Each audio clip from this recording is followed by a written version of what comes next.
주님 안에서 평안하셨습니까? 네. 제가 이쪽으로 좀 옮기겠습니다.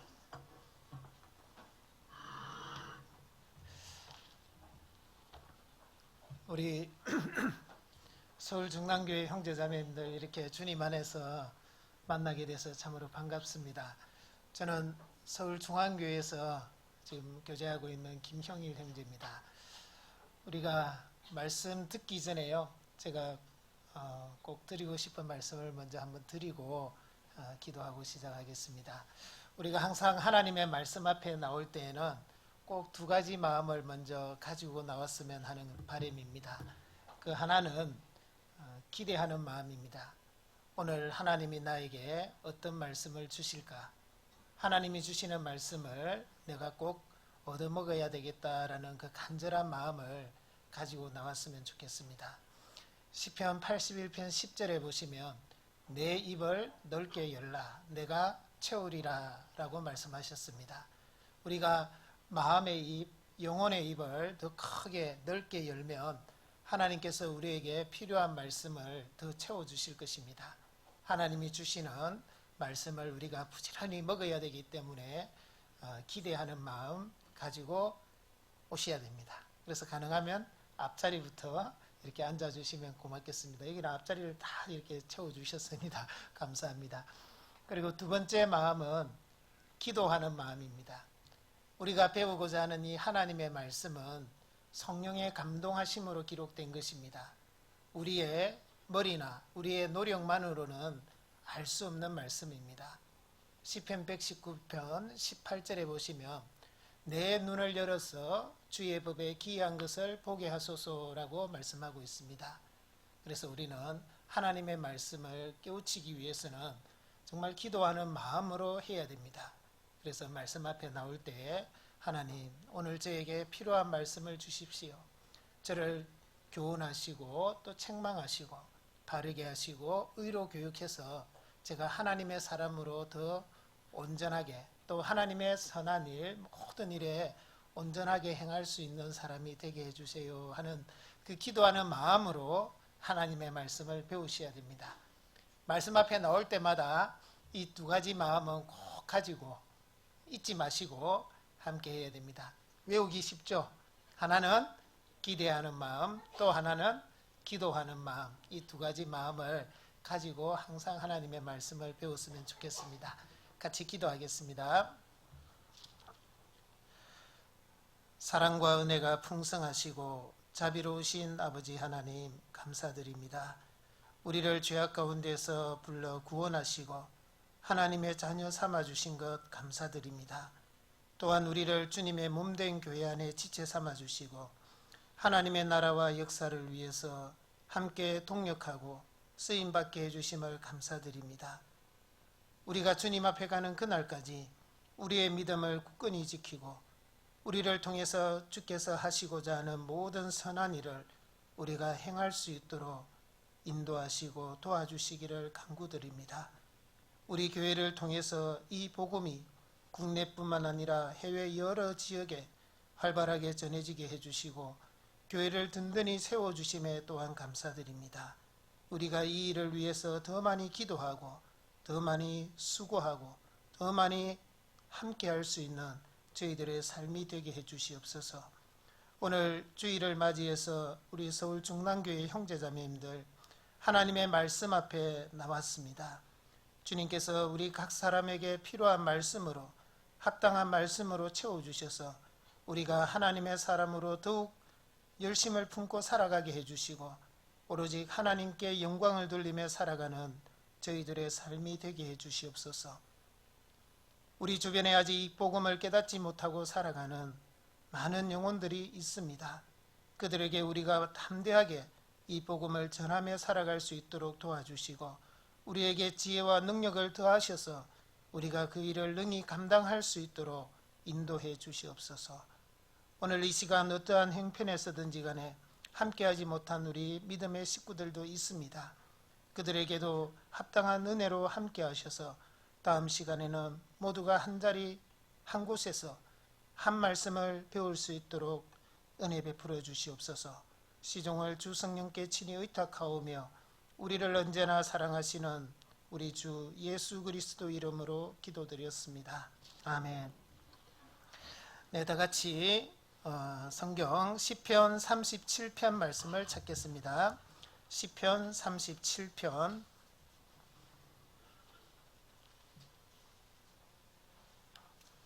페이지 827페이지쯤 됩니다. 시편 37편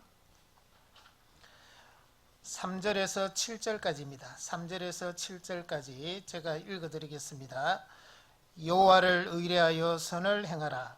땅에 거하여 그의 성실로 식물을 삼을지어다.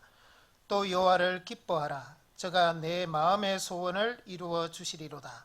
너의 길을 여호와께 맡기라. 저를 의지하면 저가 이루시고 내 의를 빛같이 나타내시며 내 공의를 정오의 빛같이 하시리로다. 여호와 앞에 잠잠하고 참아 기다리라. 자기 길이 형통하며 악한 꾀를 이루는 자를 인하여 불평하여 말지어다. 오늘 이 본문 말씀을 통해서 우리가 하나님의 말씀을 배우고 또 교훈을 받고자 하니까요, 이 본문 말씀에 좀 줄을 끼워두시면 감사하겠습니다. 오늘 우리가 배우고자 하는 말씀의 주제는 하나님 중심의 삶을 살자라고 정해봤습니다. 하나님 중심의 삶이 무엇인지 하나씩 좀 배워보면서 우리에게 교훈이 되고 또 우리에게 책망이 되기도 하고 또 우리를 또 올바른 길로 인도하는 한 시간이 되었으면 좋겠습니다. 사람이 이 세상에 태어났다면 가장 중요한 것이 무엇일까요? 뭐니 해도 머니가 아니고 구원입니다. 예수님께서도 요한복음 5장 39절에 말씀하시기를 너희가 성경에서 영생을 얻는 줄 생각하고 성경을 상고하거니와 이 성경이 곧 내게 대하여 증거하는 것이로다 그랬습니다.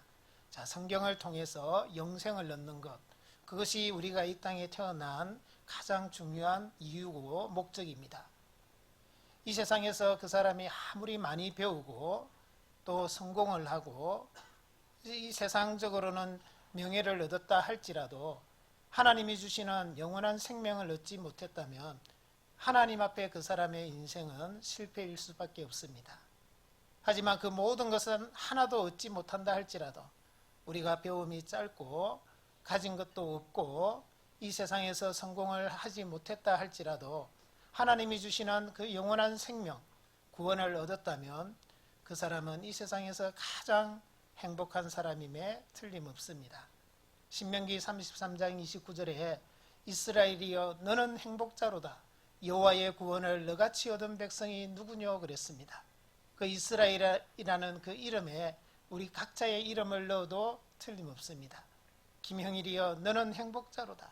여호와의 구원을 너같이 얻은 백성이 누구뇨? 맞습니다. 이 세상에서 가장 행복한 사람 바로 그리스도인이고 구원받은 자임에 틀림없습니다.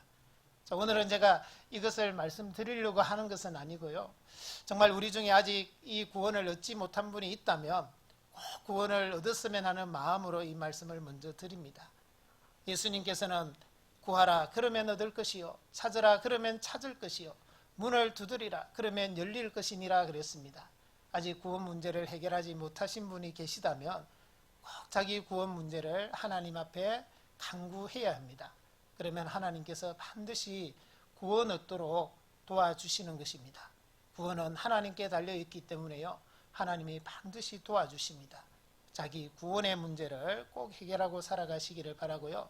자, 이제 구원받은 우리는, 여기 계신 모든 분은 구원받았다라고 전제하고, 구원받은 이후에 모든 것이 끝은 아니잖아요. 구원은 시작입니다. 하나님 자녀로서 또 하늘에 속한 사람으로서 우리의 시민권은 하늘에 있기 때문에 우리는 하늘 시민자로서 삶을 새롭게 시작하게 되는 출발이죠. 구원은 시작입니다. 모든 그리스도인의 마음의 소원은 우리의 믿음을 끝까지 지키고 우리가 하나님께 더 귀하게 쓰임받는 삶일 것입니다. 어떻게 하면 우리가 주님 앞에 가는 그날까지 우리의 삶을 주님 앞에 더 드릴 수 있고 우리가 더 주님 앞에 귀하게 쓰임받을 수 있을까? 이것은 계속 고민하고 또 기도하고 또 우리의 삶 속에서 결단해야 되는 문제입니다. 그래서 오늘 이 본문 말씀을 통해서 우리가 그렇게 살기 위해서는 하나님 중심의 삶을 살아야 되는데, 하나님 중심의 삶이라는 것이 어떤 삶인지를 하나씩 배우도록 하겠습니다. 먼저 3절입니다. 37편, 시편 37편 3절 같이 읽겠습니다. 여호와를 의뢰하여 선을 행하라. 땅에 거하여 그의 성실로 식물을 삼을지어다. 자, 하나님 중심의 첫 번째 삶의 모습은 하나님의 성실하심을 식물로 삼는 것입니다. 자, 우리는 여호와를 의뢰하여 선을 행하라라는 이 말씀을 순종하고 복종해야 됩니다. 구원받은 이후에 우리의 삶, 주님 앞에 가는 그날까지 우리는 선을 행해야 됩니다. 끝까지 선을 행해야 됩니다. 물론 선이라는 것은 그냥 인간적으로 착하게 사는 것만을 이야기하는 것은 아닙니다. 하나님께 속한 모든 것이 선한 것이기 때문에 우리는 하나님의 일을 하면 그게 가장 선한 일임에 틀림없습니다. 그런데 잠깐 선을 행하는 것은 누구든지 할 수 있죠. 그러나 끝까지 선을 행한다는 것은 결코 쉬운 일은 아닙니다. 우리가 끝까지 선한 일, 끝까지 하나님께 귀하게 쓰임받는 일을 하려면 하나님의 성실하심을 식물로 삼아야 됩니다. 여기서 말하는 식물이라는 것은 먹는 음식을 말하는 것입니다. 양식을 말하는 것입니다. 먹어야 된다는 것이죠. 여호와의 성실하심이라는 것은 하나님은 약속하신 것을 반드시 지키시는 분이시다라는 것입니다. 이 성경에 하나님의 많은 약속들이 있습니다. 그것들을 우리가 부지런히 먹고 살아야 된다라는 뜻이죠. 시편 34편 8절에 보시면 너희는 여호와의 선하심을 맛보아 알지어다 그랬습니다. 요즘 TV나 이런 데 보면 맨날 맛있는 이렇게 맛집 소개 많이 하잖아요. 그래서 그걸 보고 어떤 사람은 맛집을 찾아서 여행 다니는 사람도 있는데, 그리스도인은 그러면 안 되고요. 그리스도인들은 여호와의 선하심을 자꾸 맛봐야 됩니다. 그걸 부지런히 먹고 살아야 됩니다. 그래서 하나님의 성실하심을 우리가 먹고 살아야 되는데, 그 하나님의 성실하심을 먹고 살기 위해서는 먼저 우리 자신을 알아야 됩니다. 우리 자신의 무엇을 알아야 될까요? 사람은 외모를 보거니와 나 여호와는 중심을 보느니라 그랬습니다. 사람은 외모를 보고 또 다른 사람을 많이 의식하게 되는 것이죠. 다른 사람이 나를 어떻게 생각할까? 그래서 어떤 일을 하더라도 다른 사람이 알아주고 다른 사람이 칭찬해주면 열심히 합니다.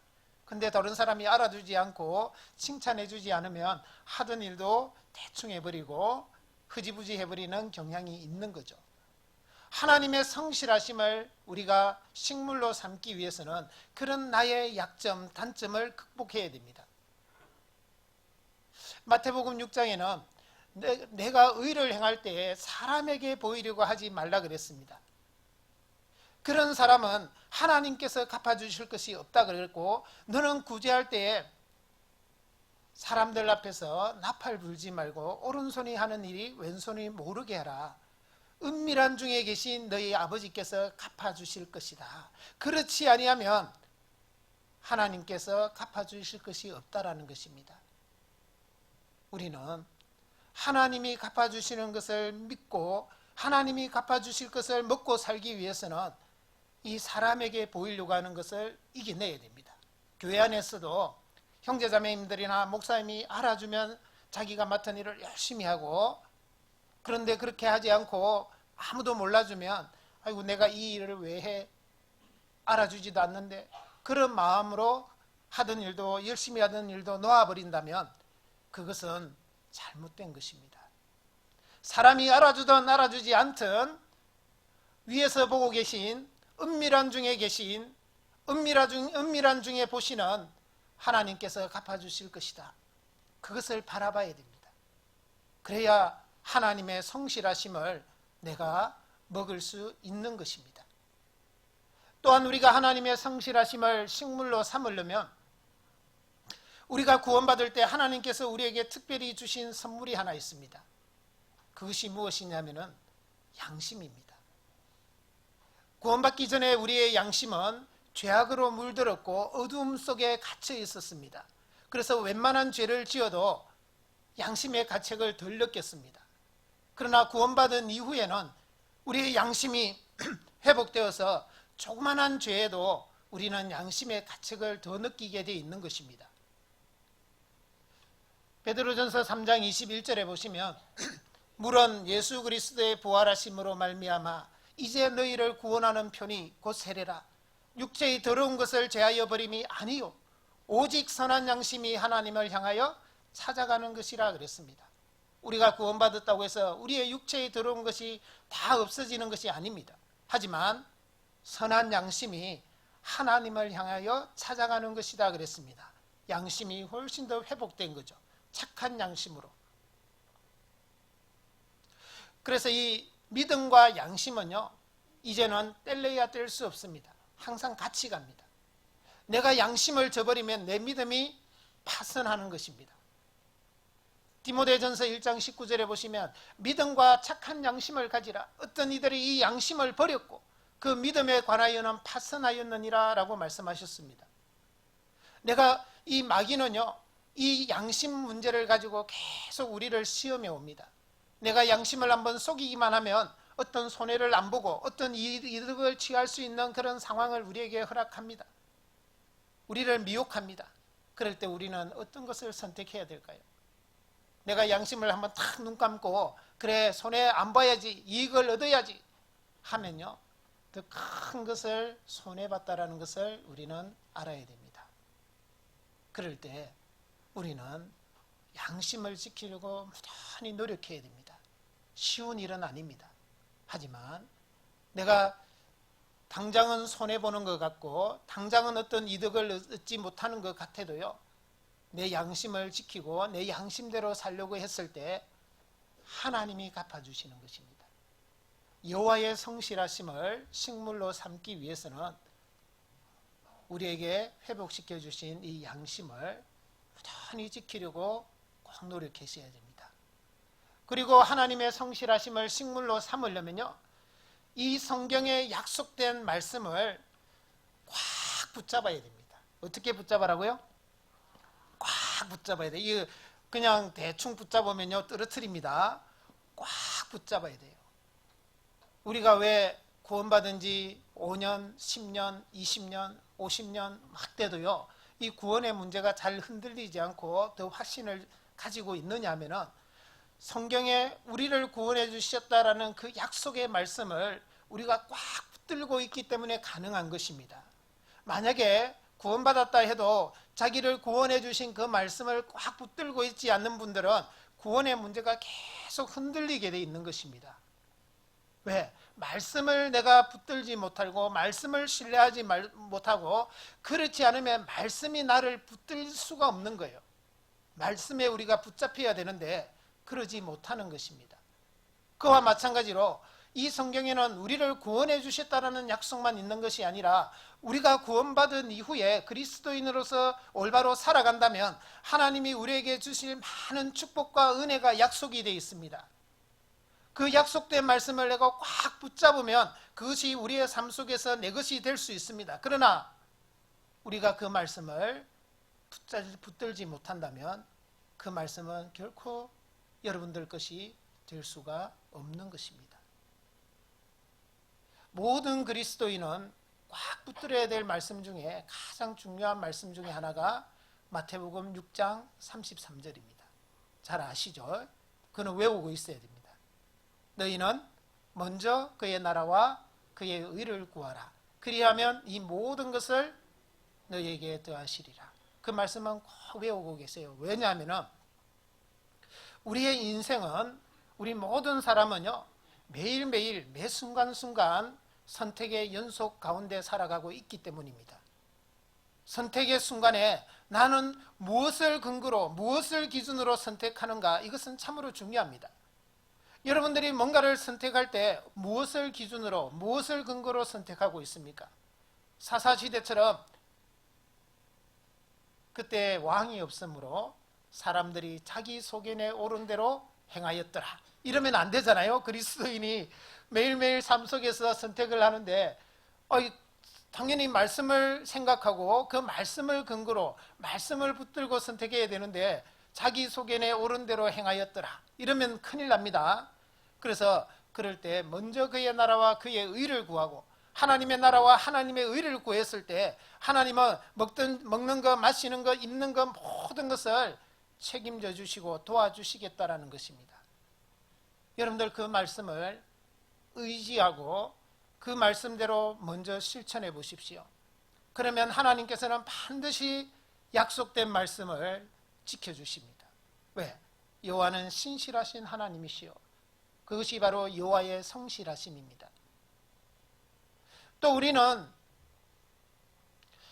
누군가를 이렇게 전도하고자 하고 또 다른 사람과의 관계에서 계속 선을 행하고자 합니다. 그리스도인이라면 누구든지 특히 구원받지 않는 사람에게 우리가 전도하고자 하고 가까운 친구들이나 친척들 또 가족들에게 전도할 때는 더더욱 그러합니다.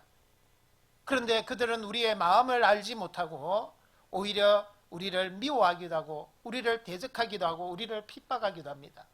그럴 때 어떻게 해야 될까요? 그래, 내가 3번은 잘해줄게. 그 이상은 안 돼. 그러면 그 사람이 구원받을까요? 절대 못 받습니다. 하나님의 역사라는 것은 믿음의 역사지 우리 가운데 우리의 능력 안에서 나타나는 것은 결코 아닙니다. 그러면 믿음의 역사라고 할 수가 없죠. 너희의 능력 안에서 역사하는 이렇게 돼야 됩니다. 근데 성경은 그렇게 말씀하지 않습니다. 믿음의 역사라는 것은요, 믿음은 무엇입니까? 믿음은 바라는 것들의 실상이요 보지 못하는 것들의 증거다 그랬습니다. 내 눈으로 볼 수 없는 것이에요. 내가 지금 기대할 수 없는 내 힘으로 내 노력으로는 기대할 수 없는 것을 의지하는 것이 믿음입니다. 그러면 내 인내의 한계 안에서는 하나님의 역사는 나타나지 않는 것입니다. 내가 정해놓은 그 선에서는 하나님의 능력은 결코 나타나지 않는 것입니다. 그러면 어떻게 우리가 믿음의 역사, 하나님의 능력을 나타나게 할 수 있느냐? 그게 바로 말씀을 붙들어야 됩니다. 다윗은 시편 109편 4절에요. 나는 사랑하나 저희는 도리어 나를 대적하니 나는 기도할 뿐이라 라고 말씀하고 있습니다. 자, 우리가 꼭 구원받기를 원하는 그들에게 전도하고자 하고 또 잘해줬을 때 그들이 오히려 우리를 대적하고 했을 때요, 우리도 이 다윗과 같은 마음을 가져야 되고 또 그럴 때 그와 관계된 말씀을요 꽉 붙잡아야 됩니다. 그럴 때 어떤 말씀을 붙들어야 될까요? 로마서 12장을 한번 찾겠습니다. 로마서 12장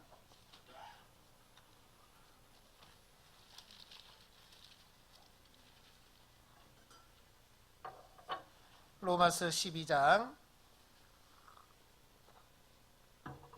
17절입니다. 페이지 256페이지 로마서 12장 17절부터 제가 읽어드리겠습니다. 아무에게도 악으로 악을 갚지 말고 모든 사람 앞에서 선한 일을 도모하라. 할 수 있거든 너희로서는 모든 사람으로 더불어 평화하라. 내 사랑하는 자들아, 너희가 친히 원수를 갚지 말고 진노하심에 맡기라. 기록되었으되 원수 갚는 것이 내게 있으니 내가 갚으리라고 주께서 말씀하시니라. 내 원수가 줄이거든 먹이고 목마르거든 마시우라. 그리함으로 내가 숯불을 그 머리에 쌓아 놓으리라. 21절은 같이 읽겠습니다. 악에게 지지 말고 선으로 악을 이기라. 이 말씀을 붙들어야 됩니다. 원수 갚는 방법에 4가지 방법이 있습니다. 여러분들은 어떻게 원수를 갚는지 한번 잘 살펴보시기 바랍니다. 첫 번째 방법은 마귀형입니다. 마귀는요, 선을 악으로 갚습니다. 그러니까 악으로 선을 갚는 거죠. 그 마귀가 하는 방법입니다. 마귀는 선이라는 게 없습니다. 마귀는 악밖에 없기 때문에요, 아무리 선하게 해도 악으로 갚습니다. 마귀형이고, 두 번째 형은 짐승형입니다. 짐승은 서로 물고 뜯는다 그랬잖아요. 악으로 악을 갚는 것입니다. 자, 세 번째 유형은 사람형입니다. 제대로 된 사람이라면 당연히 선을 선으로 갚습니다. 나에게 잘해주는 사람 또 잘해주게 되죠. 이게 사람형이고, 네 번째 형은 하나님형입니다. 하나님은 악도 선으로 갚는 것입니다. 우리는 사람이기 때문에 당연히 세 번째, 선을 선으로 갚아야 됩니다. 나에게 잘해주는 사람이 있다면 따로 우리도 잘해줘야 됩니다. 그리고 우리는 더 나아가서 그리스도인이기 때문에 하나님형으로도 갚아야 되겠죠. 나에게 악을 행하는 자에게 악으로 악을 갚지 말고, 악에게 지지 말고 선으로 악을 이겨야 됩니다. 선으로 갚아야 됩니다. 아주 중요하죠. 우리가 하나님의 약속된 말씀을요, 이렇게 붙들지 않으면 이게 쉬운 일이 아닙니다. 여러분들 다윗을 잘 생각해 보세요. 다윗이 자기 아들 압살롬이 자기의 왕위를 찬탈하는 비극이 일어났습니다. 다윗은 다급한 나머지 신발도 신지 않고 도망을 갔죠. 도망을 가고 있는데 저 강 건너에서요, 시므이라는 사람이 그를 저주합니다. 비루한 자여 가거라, 피 흘린 자여 가거라. 내가 사울의 왕위를 빼앗아서 네 아들이 네 왕위를 빼앗은 거다 하면서 계속 돌을 던지면서요, 돌을 던지면서 저주하면서 계속 따라오면서 저주하는 겁니다. 여러분들 같았으면 어떻게 해야 될까요? 내가 왕이다. 지금 내 주변에 장수들이 쫙 들비해 있습니다. 쫙 따라오고 있죠. 근데 다윗은요, 아무 말도 안 하고 가만히 있는 겁니다. 답답한 사람이 우물 판다고요. 그 막 성질 급한 아비새라는 사람이, 장군이요, 참다 못해가지고 다윗에게 이렇게 이야기합니다. 왕이시여, 저 죽은 개가, 제가 하는 게 아니고요, 그 성경에 나오는 겁니다. 저 죽은 개 같은 저 사람을 내가 건너가서 베어버릴까요? 여러분들 같으면 그 아비새 보고 뭐라 그랬어요? 그래, 너밖에 없구나. 그래, 내 마음을 네가 알아주니 참 고맙구나, 이래야 될 것 아니에요. 근데 다윗은 뭐라 그럽니까? 스루야의 아들들아, 너와 내가 무슨 상관이냐? 저 사람이 나를 저주하는 것은 하나님께서 다윗을 저주하라 한 것이기 때문에 하는 것이다. 내가 어떻게 금할 수 있느냐고. 거기에서 끝난다면 다윗의 믿음이 거기까지겠죠. 근데 다윗은 뭐라 그럽니까? 오늘날 하나님이 나의 원통함을 감찰하시리니 그 저주 까닭에 나에게 선으로 갚아주실 것이다. 그게 다윗의 믿음입니다. 예, 자기가 저 시므이라는 사람을 단칼에 베어버릴 수도 있는 그런 상황에서요, 다윗은 악으로 악을 갚지 않습니다. 오로지 하나님께 맡깁니다. 하나님이 나의 원통함을 감찰하실 것이다. 그리고 저 저주를 내가 악으로 갚지 않았기 때문에 하나님이 나에게 선으로 갚아주실 것이다. 그게 사무엘하 16장에 나오는 말씀입니다. 여러분들 오늘 집에 가면 사무엘하 16장을 한번 쭉 읽어보세요. 그러면 그 다윗의 마음이 어떤 마음이고 어떤 믿음인지 우리는 알 수 있습니다. 여러분들 요한계시록 2장에서 3장에 보시면 아시아의 7교회가 나오잖아요. 에베소 교회, 서머나 교회, 버가모 교회, 두아디라 교회, 사대 교회, 빌라델비아 교회, 마지막 라오디게아 교회, 7교회가 나옵니다. 그 7교회 주님이 제일 먼저 하시는 말씀이 무엇인 줄 아십니까? 내가 내 행위를 아노라, 내 믿음을 아노라, 내가 내 사랑을 아노라, 내가 내 환난을, 궁핍을 아노라, 아노라, 아노라. 아는데 왜 나는 지금 궁핍하죠? 아는데 왜 나는 지금 환난을 당하죠? 예, 주님이 보시는 겁니다. 뭘 보실까요? 우리가 그것을 어떻게 해결하시는지 주님이 보시는 거예요. 정말 우리의 깨나 우리의 수단과 방법을 통해서 해결해 가는지, 아니면 하나님의 선하심을 믿고 하나님께 의지하고 나아가는지 하나님이 지켜보고 계신다니까요. 우리가 하나님의 방법으로 해결한다면요, 하나님이 반드시 선으로 갚아주시는 겁니다. 그게 여호와의 성실하심입니다. 그래서 우리는 그 여호와의 성실하심을 부지런히 먹고 살아야 돼요. 그걸 먹고 살지 못하면 우리의 신앙이 나아가지를 못하는 거예요. 전진하고 더 나아가야 되는데 나아갈 힘이 없는 거죠. 에너지가 없는 겁니다. 하나님의 성실하심을 부지런히 먹고 살 때에 우리는 더 많은 것을 체험할 수 있고 더 많은 하나님의 역사를 우리 눈으로 보게 될 것입니다. 그래서 우리가 부지런히 하나님의 성실하심을 먹고 사는 저와 여러분들이 되어야 됩니다. 다시 시편 37편으로 돌아가겠습니다. 시편 37편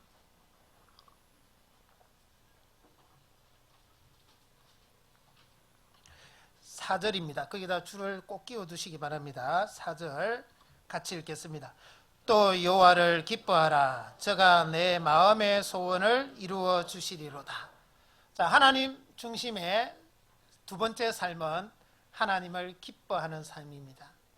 여러분들, 우리가 하나님을 기뻐하기 때문에 여러분들이 이 자리에 나와 있습니다. 사실은 우리를 구원해 주시고 또 지금까지 우리를 지켜주시고 많은 은혜로 함께 해주셨기 때문에 우리는 하나님을 기뻐하는 그 힘으로 지금도 신앙생활을 하고 있음에 틀림없습니다. 하나님을 기뻐한다는 것은 다른 말로 하면 내가 지금 하나님을 위해서 살아가는 삶과 연결되어 있습니다. 여러분들의 삶이 정말 하나님께 영광을 돌리지 못하고 하나님을 위해서 열심히 살지 못하고 또 나에게 주어진 그 일을 최선을 다하지 못한다면 내가 그만큼 하나님을 기뻐하지 못하고 있다는 증거입니다. 우리가 신앙생활 가는데도 모습 중에 크게 세 가지 모습이 있습니다. 하나는 때문에 신앙이죠. 하나님이 나를 구원해 주셨기 때문에, 하나님이 나에게 은혜를 베풀어 주셨기 때문에 그 때문에 우리가 열심히 살아가고 있는 것입니다. 우리가 처음 구원받을 때는 당연히 그 때문에 신앙으로 살아가는 것입니다. 그러나 그것으로 우리가 계속 살 수는 없습니다. 그래서 이제 더 나아가면 이제 조건부 신앙이 됩니다. 하나님 내 기도 들어주시면 내가 더 열심히 살겠습니다. 하나님 내 이번에 이것 꼭 합격시켜 주시고 또 내 기도 응답해 주시면 내가 하나님께 더 드리겠습니다. 조건부 신앙이죠. 우리는 그 때문에 신앙이나 조건부 신앙에 머물고 있으면 안 됩니다. 더 나아가야 되는데 그 신앙은 그럼에도 불구하고 신앙이죠. 그럼에도 불구하고 하나님 저 기도 안 들어주셔도 저희가 이번에 해결 안 해주셔도 저는 하나님을 사랑하고 하나님을 기뻐합니다. 여러분들 하박국 선지자가 노래했던 그 기도했던 그 가사 아시죠? 무화과 나무가 무성치 못하고 포도나무에 열매가 없으며 감람나무에 소출이 없으며 밭에 식물이 없으며 우리의 양이 없으며 외양간에 소가 없을지라도 나는 여호와로 인하여 기뻐하며 나의 구원의 하나님을 인하여 즐거워하리로다. 내 손에 당장 현금 한 푼 없어도 내 통장에 잔고가 하나도 없어도 내 집에 지금 먹을 것이 하나도 없어도 정말 나는 하나님 자체로 기뻐하고 즐거워하겠습니다. 나를 구원해 주신 그 하나님으로 인해서 나는 기뻐하겠습니다. 그게 우리의 신앙이 되어야 됩니다. 다니엘과 다니엘의 세 친구 사드락 메삭 아벳느고는 어떤 신앙을 보였습니까? 그들은 죽음 앞에서도 의젓하게, 죽음 앞에서도 당당하게 그들의 믿음을 보였습니다. 느부갓네살 왕이 큰 신상을 만들어서 모든 사람에게 절하라고 했습니다. 나팔이 불고 온갖 악기가 울려 퍼졌을 때 모든 사람은 다 내가 만든 신상에 절하라 했을 때 사드락 메삭 아벳느고는 절하지 않았습니다. 그들을 고소한 사람들에 의해서 그들이 느부갓네살 앞에 잡혀갔습니다. 느부갓네살이 다시 한번 기회를 줬죠. 사드락 메삭 아벳느고야, 너희들이 짐짓거리 하였느냐? 내가 다시 한번 기회를 줄 테니까 나팔과 온갖 악기가 울려 퍼졌을 때 내가 만든 신상에 절하라. 그러면 살려주겠다 그랬습니다. 사드락 메삭 아벳느고가 어떻게 대답했습니까? 왕이시여, 우리가 이 일에 대하여 대답할 것이 없습니다. 필요가 없습니다. 만약에 왕이 우리를 풀문불에 집어넣으면 우리가 섬기는 하나님이 거기서 건져주실 것입니다. 자, 그거는 조건부 신앙이죠. 근데 그들의 신앙이 어떠했습니까? 그리 아니하실지라도, 그렇게 안 해주실지라도 우리는 왕에 세운 신상에 절할 수 없습니다. 예, 그렇습니다. 우리도 하나님을 기쁘시게 해야 됩니다. 하나님 정말 아무것도 안 해주셔도요, 나 구원받은 하나만으로 우리는 만족할 수 있어야 되고, 그것 자체로도 하나님을 기뻐할 수 있어야 됩니다. 그러면 하나님이 우리의 마음의 소원을 이루어 주신다 그랬습니다. 더 나아가서 우리는요, 하나님을 기쁘시게 해야 됩니다. 하나님 자체를 기뻐하는 것도 우리가 해야 되지만 더 나아가서 우리는 하나님을 기쁘시게 하는 삶을 살아야 됩니다. 에베소서 5장 10절에는 말씀하시기를 주께 기쁘시게 할 것이 무엇인가 시험하여 보라 그랬습니다. 시험하여 보라라는 뜻은요, 분간해내라, 찾아내라라는 것입니다. 우리가 하루하루 살아가는 삶 속에서 어떤 것이 하나님을 더 기쁘시게 할지, 내가 어떻게 사는 것을 하나님이 기뻐하실지를 우리는 계속 찾아내고 분간하는 삶을 살아야 됩니다. 하나님을 기쁘시게 하는 것이요, 저와 여러분들의 삶의 철학이 되어야 되고 사상이 되어야 됩니다. 모든 그리스도인의 철학과 사상은 내가 오늘 하루의 삶을 살면서 어떻게 하는 것이 하나님을 더 기쁘시게 하는 것일까? 그것이 되어야 됩니다. 그랬을 때 하나님은 내 마음의 소원을 이루어 주신다 그랬습니다. 우리가 우리의 마음의 소원을 이룰 수 있는 최고의 지름길이 바로 하나님을 기쁘시게 하는 것입니다. 잠언 16장 7절에 보시면요, 사람의 행위가 여호와를 기쁘시게 하면 그 사람의 원수라도 그로 더불어 화목하게 하시느니라. 여러분들의 원수가 누굽니까? 김정은입니까? 아닐 겁니다. 예. 내가 가장 사랑하는, 나의 가장 가까운, 구원받지 않는 내 피부치겠죠. 내 가족이겠죠. 원한이 맺히지 않습니까? 어떻게 하면 그들과 화목할 수 있습니까? 사람의 행위가 여호와를 기쁘시게 하면 하나님이 반드시 도와주십니다. 여러분들, 우리는 하나님을 기쁘시게 하고자 하는 것이 우리의 소원이 되어야 되고 또 우리의 삶의 목적이 되어야 됩니다. 그래야 내 소원이 하나씩 하나씩 이루어져 가는 거예요. 어떻게 하는 것이 하나님을 기쁘시게 하는 것일까요? 골로새서 1장을 찾겠습니다. 골로새서 1장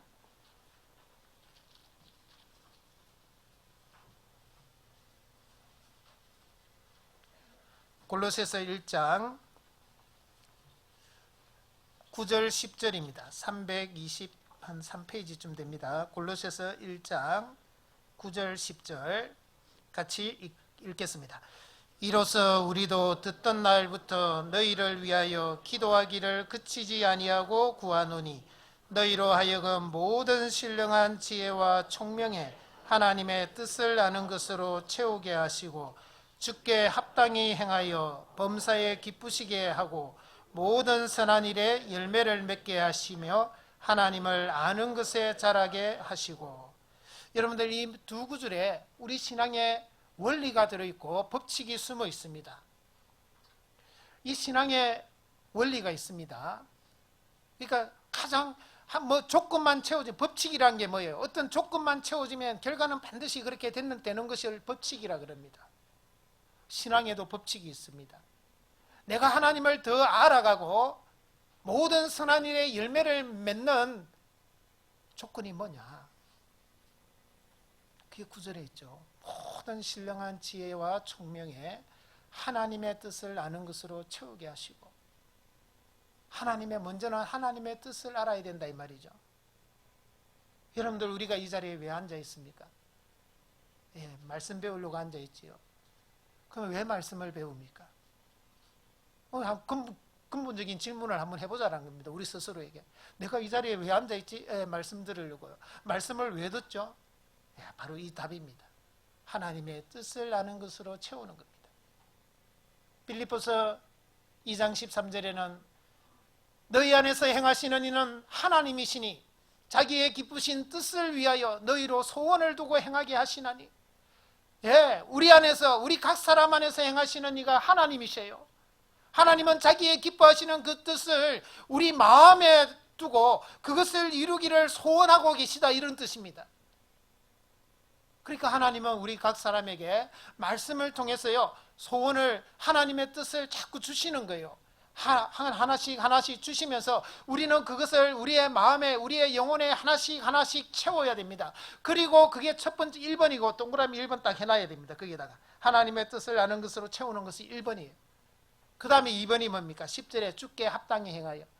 그게 하나님의 뜻을 알고 뜻대로 행하는 것이 합당하게 행하는 거예요. 그 다음에 3번은 뭡니까? 그러면 범사에 기쁘시게 하는 거예요. 그게 세 번째입니다. 그래야 하나님을 범사에 기뻐하게 할 수 있다, 이 말이에요.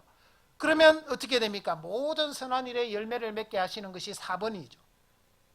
그리고 5번은 하나님을 아는 것에 더 자라게 되는 겁니다.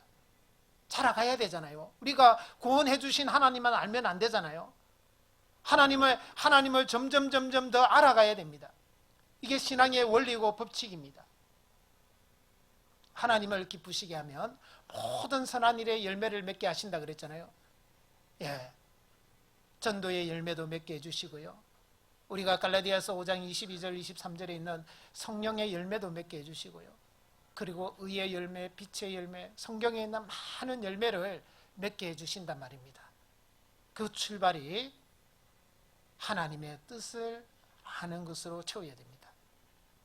그래서 말씀을요, 우리는 정말 잘 들어야 돼요. 하나님의 말씀 듣는 것을 그 어떤 것보다도 사모해야 됩니다. 내가 열심히 하는 것보다도 더 사모해야 될 게 하나님의 말씀을 듣는 거예요. 그래서 디모데후서 2장 15절에는 뭐라 그랬습니까? 내가 진리의 말씀을 옳게 분별하며 부끄러울 것이 없는 일꾼으로 자신을 하나님 앞에 드리기를 힘쓰라 그랬거든요. 열심히 사는 것은 그 다음이에요. 그렇지 않으면 우리가 이스라엘 백성들처럼 될 수 있는 겁니다. 로마서 10장에는 뭐라 그랬습니까? 저희가 하나님께 열심히 있으나 지식을 좇은 것이 아니라 하나님의 의를 모르고 자기 의를 세우려고 힘써 하나님의 의에 복종치 아니하였느니라. 열심은 대단했죠, 이스라엘 백성들이. 그러나 하나님의 의를 모르고 자기 의를 세우려고 힘써 하나님의 의에 복종 안 한 겁니다. 만약에 우리 구원받은 사람들도요, 하나님의 말씀을 정말 사모하지 않고 하나님의 말씀을 제대로 듣지 않으면 열심히는 하는데 엉뚱한 방향으로 열심히 할 수 있다, 이 말씀이죠. 그래서 호세아서 4장이나 6장에는 뭐라 그랬습니까? 우리가 여호와를 알자, 힘써 여호와를 알자. 여호와를 알아야 되고 하나님을 우리가 더 알아가야 됩니다. 하나님을 아는 것에서 자라가라 그랬잖아요. 자라가야 됩니다. 이건 참 중요합니다. 그래서 우리가 말씀 들을 때는 그 어떤 것보다도 사모하고 그 어떤 것보다도 우선해야 됩니다. 그래야 우리가 우리가 소원하고 있는 것을 이룰 수 있습니다. 제가 여러분들에게 질문을 하나 드리겠습니다. 답을 해야 됩니다. 여러분들 소원이 있습니까? 딱 세 사람 있네요. 세 사람밖에 없어요. 다시 한번 질문 드리겠습니다. 여러분들 소원 있습니까? 다 있네요. 예. 이제는 스스로 답해도 됩니다. 그 소원이 무엇입니까? 통일입니까? 아니겠죠. 그보다도 더 중요한 문제는 아직 구원받지 않는 내 사랑하는 가족들, 구원받는 것이 여러분들의 가장 큰 소원일 겁니다.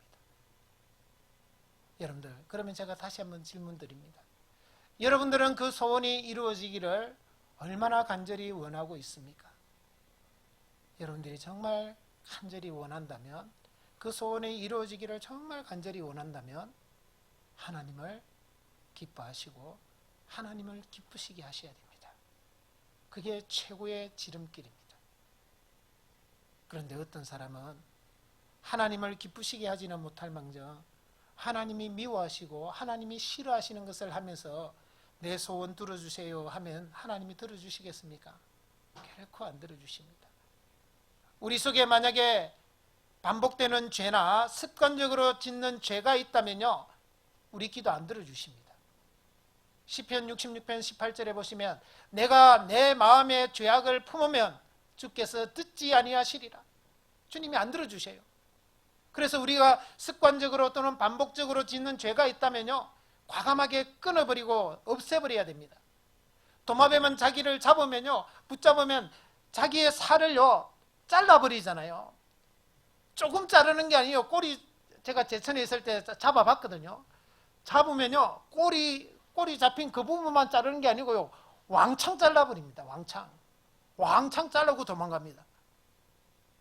그런데 우리는 그 죄를 아직도 놓지 못하고 끊지 못하고 살아가고 있으면요, 내 기도 안 들어줍니다. 왜 내 기도가 안 들어지느냐? 나에게 숨겨진 죄가 있기 때문이다라고 생각하면 틀림없습니다. 또 우리가 하나님이 미워하시고 하나님이 싫어하는 것 중에요, 잠언 6장 16절에서 19절 말씀 보시면 여호와의 미워하시고 그 마음에 싫어하시는 것이 육실가지니 그 중에 형제 사이를 이간하는 자니라 그랬거든요. 내가 형제 자매를 판단하고 있고 형제 자매를 미워하고 있고 형제 자매를 비난하고 있다면요, 당장 멈춰야 됩니다. 그것은 하나님이 미워하시고 싫어하시는 것이기 때문에요, 나 자신을 위해서 내 기도를 응답받기 위해서라도 당장 멈춰야 됩니다. 또 우리가 누군가를 용서하지 못한 마음이 있다면요, 당장 멈춰야 됩니다. 용서해야 됩니다. 마태복음 18장 18절에 보시면요, 무엇이든지 내가 땅에서 매면 하늘에서도 매일 것이요 땅에서 풀면 하늘에서도 풀리리라. 자, 이 말씀을 왜 하신 줄 아십니까? 그 전후에 다 죄와 관계되어 있습니다. 용서와 관계되어 있습니다. 사람이 죄를 지으면 어떻게 해야 됩니까? 하고 물었습니다.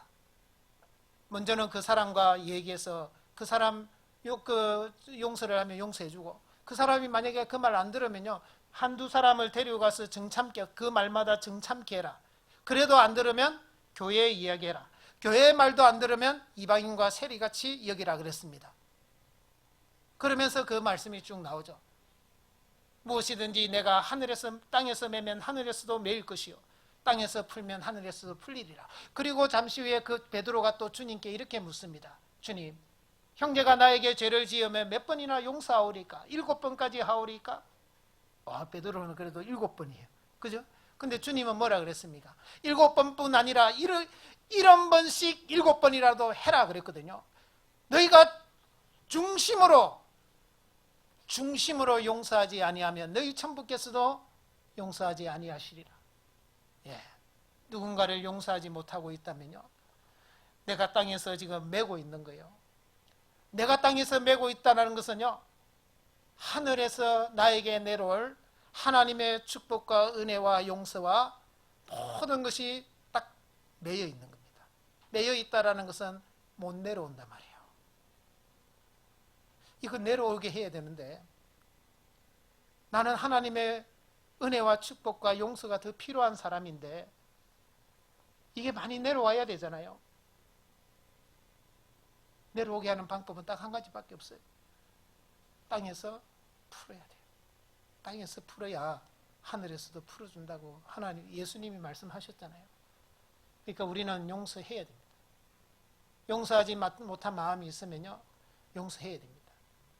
용서와 관련돼서는 모든 말씀이요, 명령입니다. 명령. 여러분들 예수님이든 성경을 기록한 모든 선지자든요, 용서와 관련된 말씀은 다 명령입니다.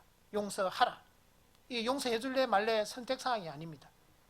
왜냐하면 우리는 용서할 수 있는 마음이나 능력이 없다니까요. 우리는 그 하나님의 말씀에 순종할 거냐 말 거냐 그걸 가지고 우리는 결정해야 되는 거예요. 주님이 용서하라라고 하는 그 말씀에, 그 명령에 내가 순종하면 내가 복을 받는 거고, 그렇지 않으면 내가 복을 얻지 못하는 겁니다. 제가 주님의 말씀에 의지해서 용서하겠습니다. 그러면요, 용서할 수 있는 능력, 힘과 능력도 주님이 주시는 겁니다. 우리가 해야 될 것은 용서해야 되겠다라는 그 마음, 거기에 순종해야 되겠다라는 그 마음, 그것이 있어야 됩니다. 그래야 하나님이 반드시 필요한 것으로 주시는 겁니다. 그래서 우리는 금년 한 해뿐만 아니라요, 주님 앞에 가는 그날까지 하나님을 어떻게든지 하나님을 기뻐하고 하나님을 기쁘시게 해서 내 마음의 소원이 계속 이루어져 가야 됩니다. 왜 우리가 열심히 못 사는 것일까요? 그 사람 이면에 딱 보면요, 그 사람 소원이 없거나 하나님이 꼭 이루어지기를 바라는 소원이 없거나 소원은 있기는 있어도 그 소원을 이루기를 간절히 원하지 않기 때문에 그렇습니다. 간절함이 없기 때문에 그래요. 내가 정말 간절함이 있으면요, 하나님을 기쁘시게 하려고 하는 것은 그냥 따라와요. 따라오는 거예요. 그렇게 안 하면 뭐 이거 이룰 수가 없으니까. 이것은 내가 이룰 수도 있는 것도 아니고 형제자매님들이 이루어질 수 있는 것도 아니고 오롯이 하나님만 가능하시기 때문에요, 하나님을 의지할 수밖에 없고 그 방법 중에 하나가 하나님을 기뻐하는 건데, 기뻐하시게 하는 것이다라는 걸 알기 때문에 열심히 살 수밖에 없는 거예요. 그렇지 못한 사람은 소원이 없거나 간절하지 않기 때문입니다. 여러분들 열심히 살고 싶으면요, 여러분들이 이루고 싶은 간절한 소원을 마음에 품어보세요. 그러면 지금과는 달라진다라는 것이죠. 다시 시편 37편으로 돌아갑니다. 시편 37편으로 돌아가겠습니다. 5절 6절입니다. 5절 6절 말씀 똑같이 읽겠습니다. 너의 길을 여호와께 맡기라. 저를 의지하면 저가 이루시고 내 의를 빛같이 나타내시며 내 공의를 정오의 빛같이 하시리로다. 하나님 중심의 삶, 이제 세 번째 삶은 너의 길을 여호와께 맡기라. 우리의 길을 하나님께 맡기는 것입니다. 저와 여러분은 인생의 길을 걷고 있습니다. 또 우리는 그리스도인으로서 신앙의 길을 걸어가고 있습니다. 우리는 한 번도 가보지 않는 그 길을 걸어가고 있는 것이죠. 우리 인생길에, 우리의 신앙의 길에 무슨 일이 일어날지, 어떤 일이 기다리고 있을지 아무도 모릅니다. 한편에서는 두렵기도 하고, 한편에서는 정말 마음에서 많은 갈등도 있고, 어떻게 사는 것이 옳은 것인가 하는 그런 마음에 많은 갈등과 시험도 있습니다. 어떻게 살아야 될까요? 우리는 한치 앞을 알 수가 없는데 내 생각에 보기에 좋은 걸 계속 선택하면서 살랍니까? 그러면 잠언 14장 12절 말씀이 여러분들 것이 됩니다. 어떤 길은 사람의 보기에 바르나 필경은 사망의 길이니라. 그 길을 걸어가실랍니까? 안 되겠죠. 근데 다행인 것은, 천만다행인 것은 우리가 전지전능하신 하나님을 믿고 있다는 것이죠. 이것이 얼마나 우리에게 큰 축복입니까? 나의 모든 길을 익히 다 알고 있는 분이 계시단 말이에요. 전지하신 그 하나님, 그 하나님을 내가 섬기고 있고, 그 하나님을 내가 의지할 수 있고, 그 하나님으로부터 내가 도움을 얻을 수 있다는 것이 얼마나 큰 축복이고 다행입니까? 이사야 55장 8절 9절에서는 뭐라고 말씀하십니까? 여호와의 말씀에 내 생각은 너희 생각과 다르며 내 길은 너희 길과 달라서 하늘이 땅보다 높음 같이 내 길은 너희 길보다 높으며 내 생각은 너희 생각보다 높음이라. 이 신앙생활 잘하는 비결 중에 하나가요, 하나님과 나와의 차이를 빨리 깨닫는 겁니다. 아, 나는 정말 무지하구나. 나는 한 치 앞도 내다볼 수 없는 정말 어리석고 미련한 사람이구나. 그런데 하나님은 나의 모든 것을 다 아시는 분이시구나. 그걸 빨리 인정하고 깨닫고 나의 삶을 하나님께 맡겨야 되는 거죠. 어떤 일이 발생하면 그 일을 해결하는 방법에도 네 가지 유형이 있습니다. 오늘 유형이 자꾸 유형이 자꾸 나오네요. 네 가지 유형인데, 자, 여러분들은 어떤 유형인지 한번 보세요. 첫 번째 유형, 자기 해결사형입니다. 어떤 문제가 터지면 자기가 해결하지 않으면 직성이 안 풀리는 분 있죠. 그러니까 백방으로 노력해서 자기가 해결하고 마는 성격. 구원받기 전에는 그 성격이 아주 좋습니다. 인정도 받습니다. 그런데 구원받은 이후에는요, 그 성격으로만은 살 수가 없습니다. 안 됩니다. 오히려 그 사람 위험합니다. 잠언 19장 3절에는 사람이 미련함으로 자기 길을 굽게 하고, 그 다음에 뭐라 그랬어요? 마음으로 여호와를 원망하느니라. 그런 사람들이요, 자기 열심이 강하기 때문에 자기 뜻대로, 자기가 생각했던 대로 결과가 안 나오잖아요. 그러면 하나님 원망합니다. 하나님이요, 사람에게 안 속습니다. 하나님은 만요리 여김을 받지 않는다라고 갈라디아서에 나오잖아요. 하나님은 사람에게 속는 분이 아니에요. 자기 혼자 자기 힘으로 다 할 수 있으면요, 하나님 필요 없잖아요. 하나님이 그렇게 안 둡니다. 그래서 자꾸 일이 굽어지고 꼬입니다. 빨리 돌아오라 이 말이에요. 하나님을 의지해라 이 말이에요. 그거 좋은 방법이 아니죠. 두 번째 유형은 타인 의지형입니다. 다른 사람을 의지하는 거죠. 어떤 문제만 생기면 먼저 생각을 합니다. 이 문제를 누가 나에게 도와줄 수 있을까 생각하는 거죠. 아, 우리 이 형제님, 우리 내 친구 누구 처음에는 잘 됩니다. 한두 번은 잘 될 수 있습니다. 근데 성경에 하나님이 뭐라고 하셨습니까? 시편 146편 3절 4절에는 방백들을 의지하지 말며 도울 힘이 없는 인생도 의지하지 말지니라. 그 호흡이 끊어지면 흙으로 돌아가서 당일에 그 도모가 소멸하리로다. 철떡같이 약속했던 것도요, 하루아침에 소멸된단 말이에요. 그리고 하나님이요, 가만히 안 둡니다. 자꾸 사람 의지하면요, 육체를 의지하는 거잖아요. 육체를 의지하는 거 하나님이 가만 보고 안 계십니다. 이사야 31장을 보겠습니다. 이사야 31장.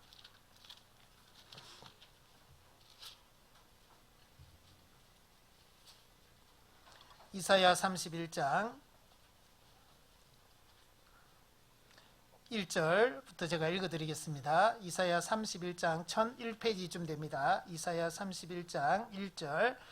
도움을 구하려 애굽으로 내려가는 자들은 화 있을진저 그들은 말을 의뢰하며 병거의 많음과 마병의 심히 강함을 의지하고 이스라엘의 거룩하신 자를 앙모치 아니하며 여호와를 구하지 아니하거니와 여호와께서도 지혜로우신즉 재앙을 내리실 것이라.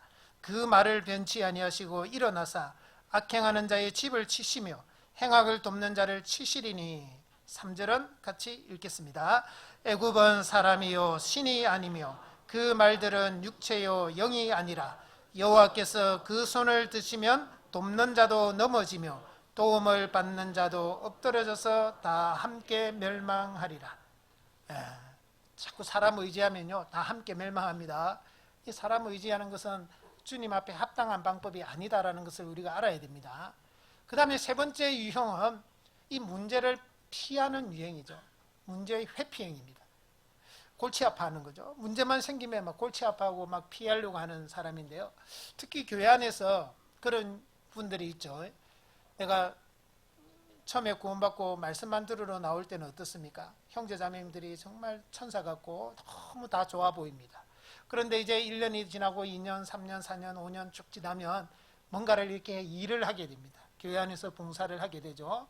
또 더 나아가서는 이제 직분을 맡게 됩니다. 임원을 맡게 되죠. 그러면 어떻습니까? 오히려 그것을 맡기 전보다도 더 많은 문제가 생기는 겁니다. 형제자매들 간에 서로 부딪힐 수도 있고 의견이 충돌돼서 마음이 상할 수도 있고 또 형제자매님들 누군가에 의해서 상처를 받기도 하고 더 나아가서는 막 그러면 안 되는데 대판 싸우기도 하고 그래서 어떻습니까? 아, 내가 임원을 해서 그렇고 내가 봉사를 해서 그렇구나. 그래서 연말만 되면 목사님 찾아가지고 목사님 내년에는 저희 임원 시키지 마세요. 또 어떤 사람은 더 나아가서 협박을 하죠. 자, 임원 시켜주시면 저 교회 안 나올 겁니다. 더 나아가서는 이사 가버릴 겁니다. 이렇게까지 협박을 하시는데요. 그러면 안 됩니다. 이 문제를 피하면요, 이 자기 손해라는 걸 알아야 됩니다. 하나님이 왜 문제를 주셨을까요? 여러분들 왜 하나님은 우리를 고난의 풀무불 가운데 집어넣으실까요?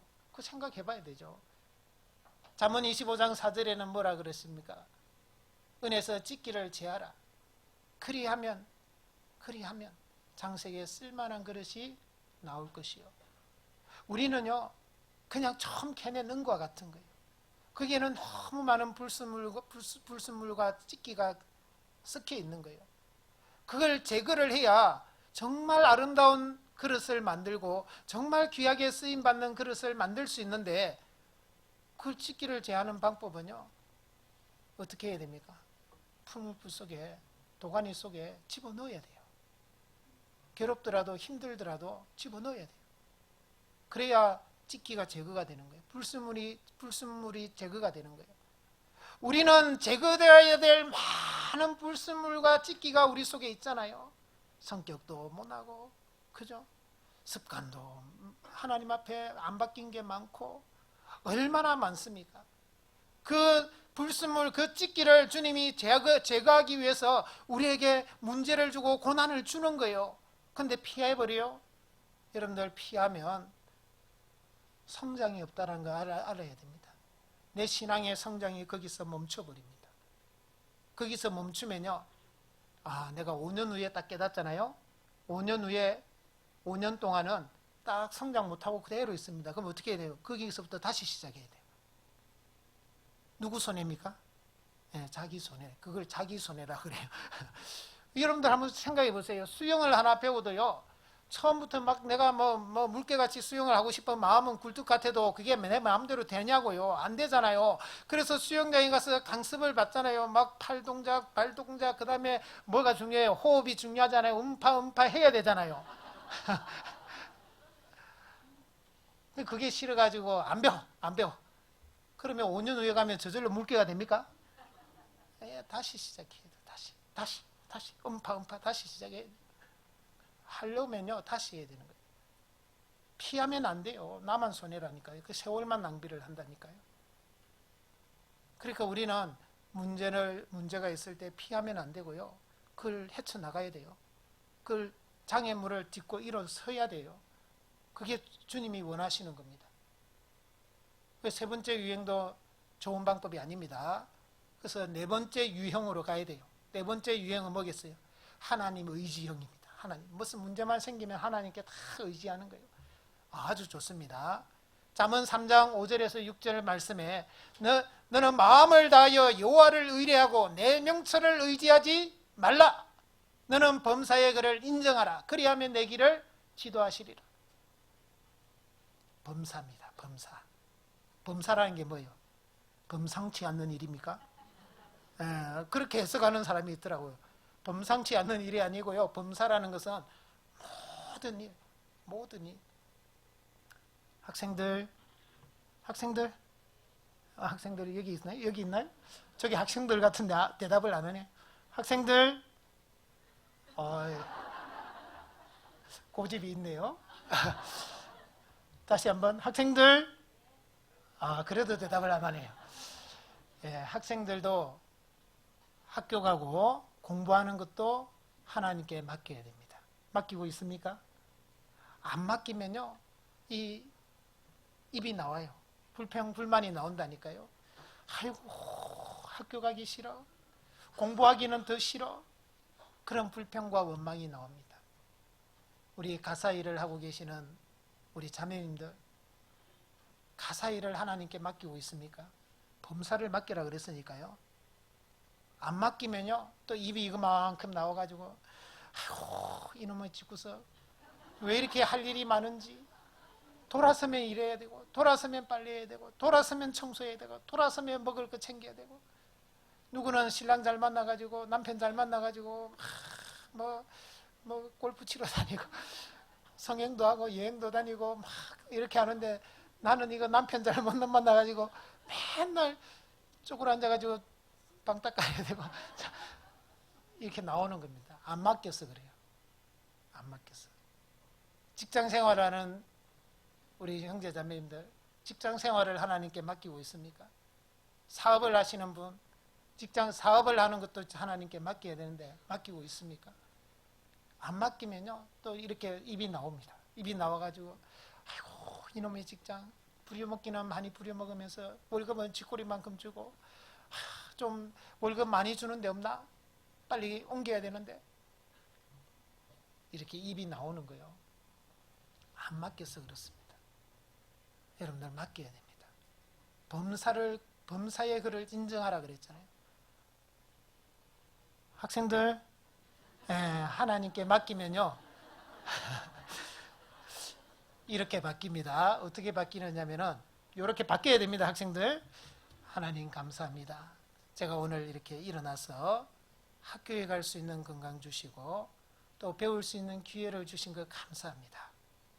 저 어디 정말 못 사는 나라의 내 친구들은, 내 또래들은 학교를 가고 싶어도 학교가 없고 배우고 싶어도 정말 여건이 안 돼서 배울 수 없는데 저는 이런 좋은 환경에 태어나게 해주셔서 감사합니다. 비록 내가 머리가 좋지 못해서 1등은 못할지라도 열심히 공부해서 최선을 다해서 하나님의 영광을 위해서 살겠습니다. 이렇게 바뀌어야 합니다. 오늘부터 바뀌어야 돼요. 그 다음에 가사 일을 맡고 계신 우리 가정주부들요, 하나님께 맡기면 이렇게 바뀝니다. 어떻게 바뀔까요? 저를 따라 해야 됩니다. 집에 가서 하나님 감사합니다. 제가 오늘 이렇게 아침에 일어나서 가족들을 위해서 음식을 장만하고 또 청소도 하고 빨래도 할 수 있는 건강을 주신 것 감사합니다. 비록 제가 음식 솜씨는 없지만은 정성을 다해서 만든 이 음식을 우리 가족들이 먹고 더 건강하게 해주시고 건강한 몸으로 하나님을 위해서 더 열심히 살아가게 해주세요. 그렇게 바뀌어야 됩니다. 직장 생활하시는 우리 형제자매님들, 하나님께 맡겨야 됩니다. 맡기면 어떻게 바뀌는 줄 아시죠? 하나님 감사합니다. 요즘 실업자가 이렇게 많은 시대에 제가 출근을 할 수 있는 직장을 주신 것 감사합니다. 비록 받는 월급은 충분하지는 못하지만 이것을 주님과 복음을 위해서 또 교회를 위해서 쓸 수 있게 해주신 것 감사하고 또 우리 가족의 생활비를 위해서 쓸 수 있게 해주신 것 감사하다고. 그리고 나를 이 직장에 두신 것은 하나님이 나를 통해서 누군가를 전도하기 위해서 이곳에 두셨습니다. 그 사람을 만나서 전도할 수 있게 해주시고 또 까다로운 상사가 있다면 하나님 저를 이곳에서 연단받게 하시고 단련받고 훈련받게 하심을 믿고 감사합니다. 제가 그 모든 것도 다 이겨내고 그리스도인으로서 합당하게 살아가게 해주십시오 하고 기도해야 됩니다. 그게 맡기는 겁니다. 오늘부터 맡겨야 됩니다. 사소한 것부터요. 우리가 맡겨야 큰 일도 맡긴다니까요. 작은 일을 못 맡기는데 어떻게 큰 일을 맡기겠어요? 큰 일 생기면요, 그런 사람 하나님 원망하고 떠나버린다니까요. 찬송가 470장에 우리가 자주 애창하는 찬송이잖아요. 내 평생에 가는 길 순탄하여 늘 잔잔한 강 같든지 큰 풍파로 무섭고 어렵든지 내 영혼 평안해, 내 영혼 평안해, 내 영혼 내 영혼 하는 것이죠. 그 찬송가를 작사했던 사람이 스페포드라는 사람인데요. 그 D.L. 무디 목사가 심호하던 교회 회계 집사였어요.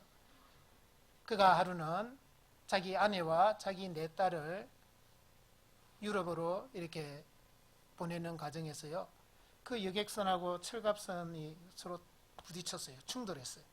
충돌해서 그 여객선이 그 자리에서 좌초가 파손이 됐어요. 그 자리에서 자기 딸 넷이요 익사당한 겁니다. 자기 부인은 구사일생으로 살았어요. 그리고 나서 쓴 시입니다. 간증입니다.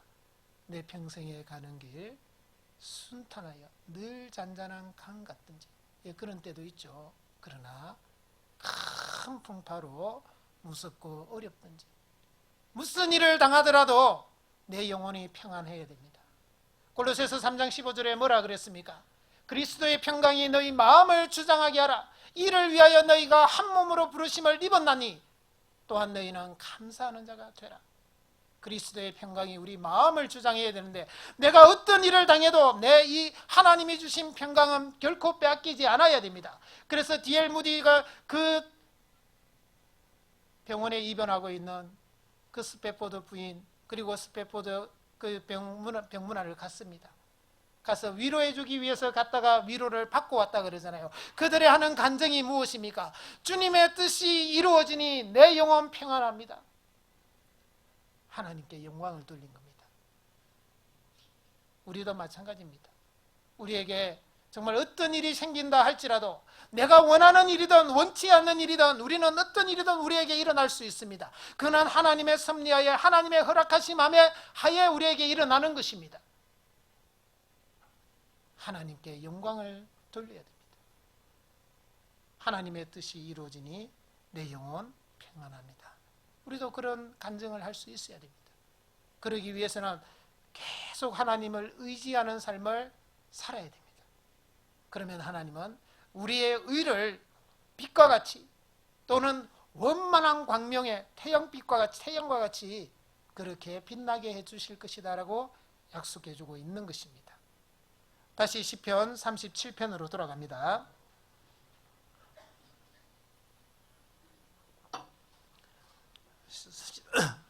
시편 37편 7절 말씀입니다. 7절 같이 읽겠습니다.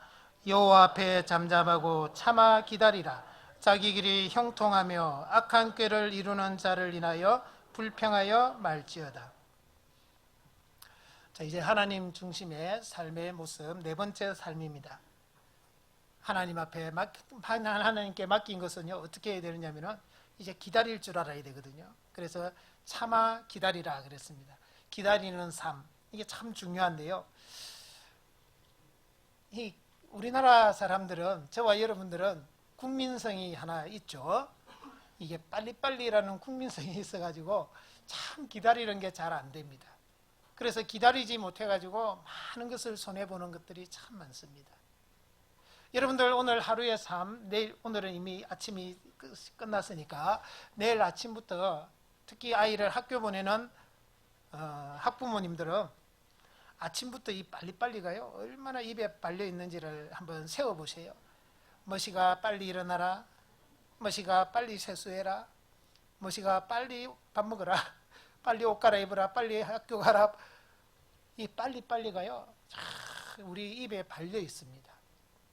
그래서 이 빨리빨리 때문에 물론 우리나라 국민성, 그 국민성의 장점도 있습니다. 그래서 우리가 경제를 이렇게 이룬 큰 원동력이 되기도 했지요. 그러나 신앙생활에 있어서는 이 빨리빨리라는 것은 결코 도움은 안 됩니다. 우리가 하나님께 맡긴 것에 대해서는 기다릴 줄 아는 신앙이 반드시 필요합니다. 기다릴 줄 아는 신앙, 기다리는 신앙, 이것을 우리는 계속 배워가야 됩니다. 이스라엘 백성들은요 기다리지 못해서 누구를 원했느냐? 사울 왕을 얻게 된 거예요. 조금만 기다렸으면 다윗이 태어날 건데, 사울 왕을 요구했을 때는 다윗이 태어나지도 않았잖아요. 그러니까 조금만 더 기다렸으면 어떻게 했을까요? 다윗이 태어나가지고 다윗이 이스라엘의 초대 왕이 됐으면 얼마나 좋을 뻔했습니까?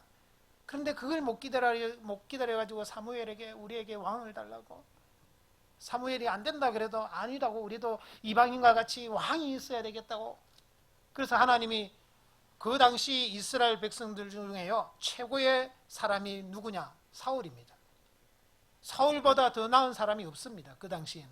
그러니까 하나님이 최고의 좋은 사람을 선택을 해준 겁니다. 그들이 원했어요. 근데 어떻게 됐습니까? 사울도 처음에는 잘했죠. 그런데 사울도 기다리지 못해가지고 결국은 어떻게 됐습니까? 패가 망신하게 되죠. 기다리지 못해서 그래요.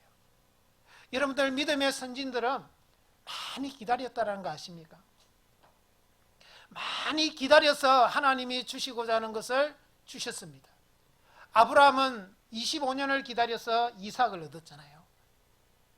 25년을 기다려서 이삭을 얻었다니까요. 요셉은요 하나님이 그에게 꿈을 줬습니다. 자기 형제들이 자기 앞에 와서 절하는 꿈을 줬잖아요. 그게 17세 때 줬습니다. 근데 그 꿈이 언제 이루어졌습니까? 39살 때 이루어졌죠. 물론 그가 애굽의 총리가 된 거는 30살에 됐습니다. 그런데 애굽의 총리가 되고 7년 동안 풍년이 있고 흉년 2년 만에 만났잖아요. 그 형들이 와가지고 이제 자기 앞에서 절했습니다. 몇 년을 기다린 겁니까? 22년을 기다린 겁니다. 모세는요 40살에 자기가 이스라엘을 구원해 줄 자로 자처했습니다. 그런데 하나님이 안 된다 그랬습니다. 안 돼서 미디안 광야에 쫓아내가지고 미디안 광야에 쫓겨가지고 목자했다니까요. 몇 년 동안? 40년 동안. 그리고 40년 후에 하나님이 호렙산에서 그를 불렀습니다. 그리고 그는 80에 이스라엘의 용도자가 됐죠. 하나님은 다윗에게 15살쯤에 그에게 기름을 부어주었습니다. 그리고 그는 유다의 왕이 된 게 30살 때 됐고요. 이스라엘의 전체 왕이 된 것은 37살 때 된 겁니다. 약 15년, 더 나아가서는 22년 기다려서 하나님이 약속하신 것을 이루신 겁니다. 얼마나 오랫동안 기다렸습니까? 그와 마찬가지로 우리도 신앙생활 하는 데 있어서요, 이 기다리는 것을 잘해야 됩니다. 우리나라에서 저나 여러분들은요, 이렇게 기도하고 오늘 기도하고 내일 안 들어주면 하나님이 안 들어주시나 보다. 아니 하나님은 도깨비 방망이로 생각하는 거예요. 도깨비 방망이. 금 나와라 뚝딱, 은 나와라 뚝딱 그렇게 해주시는 분으로 생각하는 거예요. 하나님은 만요리 여김을 받지 않는다 그랬잖아요. 하나님을 그렇게 생각하면 큰일 나는 겁니다. 어떤 때는 기도의 응답이 안 되는 것도 기도의 응답입니다. 우리가 그것을 생각하고, 그러면 기도가 응답이 지체될 때도 우리가 그것을 통해서 하나님이 원하시는 것이 무엇인가를 자꾸 파악해가고 알아가야 됩니다. 그래서 내가 하나님께 합당히 자꾸 행할 수 있는 그런 기회를 주시는 거거든요. 그런데 나는 그걸 모르고 성급해가지고 왜 내 기도 안 들어주시냐, 왜 하나님 나만 안 들어주시냐 이러면 안 된단 말이에요. 이사야 30장을 보겠습니다. 이사야 30장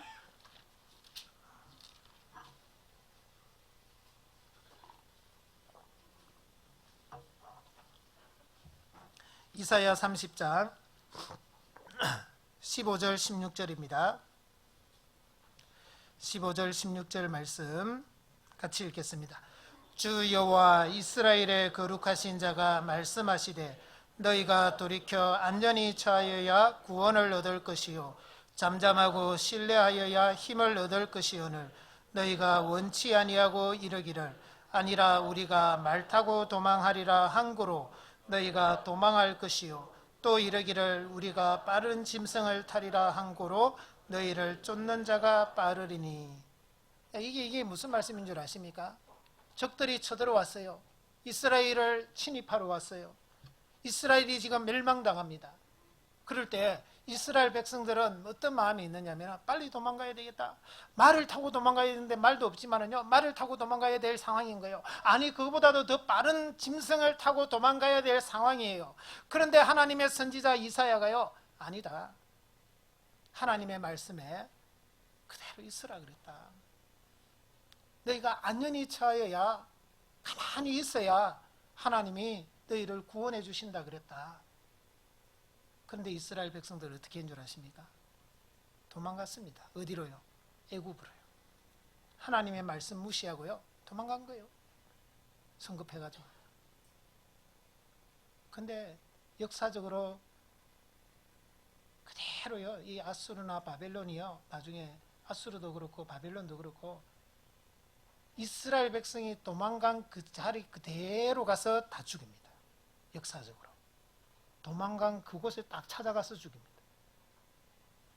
예. 하나님이 우리에게 교훈을 주는 거예요. 하나님 하라는 대로 하기 싫어하고 도망 다니면요, 하나님 앞에 절대 복 못 받습니다. 그러니까 우리가 하나님 하라는 대로 어떤지 순종해야 되는 거예요. 그래서 18절 한번 봅니다. 18절 이렇게 해야 됩니다. 18절 말씀 같이 읽겠습니다.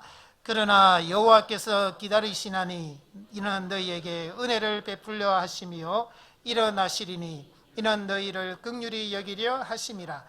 대저 여호와는 공의의 하나님이시라. 무릇 그를 기다리는 자는 복이 있도다. 예, 기다려야 됩니다. 하나님이 해주실 때까지요, 기다려야 돼요. 내가 빨리 이걸 해결하고 싶고 내가 빨리 벗어나고 싶어도요, 기다려야 돼요. 여러분들이 지금 힘들게, 여러분들이 지금 어떤 문제 속에 딱 있잖아요. 빨리 벗어나고 싶고 빨리 이거 해결하고 싶은 마음이 있을 거예요. 그럴 때일수록 더 기다려야 됩니다. 하나님께 다 맡기고 기다리세요. 근데 어떤 때는요, 하나님께 철떡같이 믿고 맡기고 딱 기다리고 있는데 일이 더 꼬이는 경우도 있습니다. 일이 더 막 내가 생각하는 대로 안 가고요, 내가 생각하는 반대 방향으로 막 일이 흘러가는 경우도 있습니다. 그럴 때도 어떻게 해야 되느냐? 그럴 때도 기다려야 됩니다. 이것이 하나님이 해결해 주실 것을 확실히 믿는다면요, 끝까지 기다려야 됩니다. 여러분들 야이로 아시죠? 야이로. 대답 한번 해보세요. 야이로 아시나요? 예. 이스라엘의 회당장 야이로, 그에게 12살 먹은 딸이 있었습니다. 근데 이 딸이 죽을 병이 걸렸죠.